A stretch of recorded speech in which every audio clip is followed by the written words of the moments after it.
દિયોદર પોલીસે દિયોદર તાલુકાના ધુણસોલ ગામે રહેણાંક મકાનમાંથી વિદેશી દારૂનો જથ્થો ઝડપી પાડી કાર્યવાહી હાથ ધરતા દારૂનું વેચાણ કરતા બુટલેગરોમાં ભારે ફફડાટ ફેલાયો છે।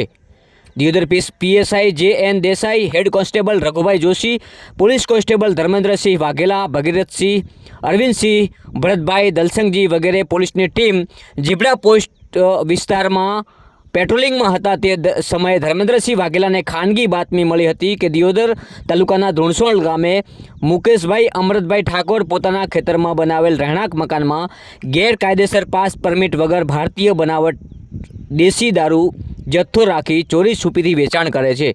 જે હકીકતના આધારે પોલીસે રેડ કરતા મકાનમાંથી 320 નંગ જેટલા વિદેશી દારૂની બોટલ, કુલ કિંમત 36,200નો મુદ્દામાલ મળી આવતા પોલીસે દારૂનું વેચાણ કરતા ઈસમ સામે કાર્યવાહી હાથ ધરી હતી। જેમાં દિયોદર પોલીસે એકાએક ધુણસોલ ગામેથી વિદેશી દારૂ ઝડપી પાડતા દારૂનું વેચાણ કરતા બુટલેગરોમાં ફફડાટ ફેલાયો છે।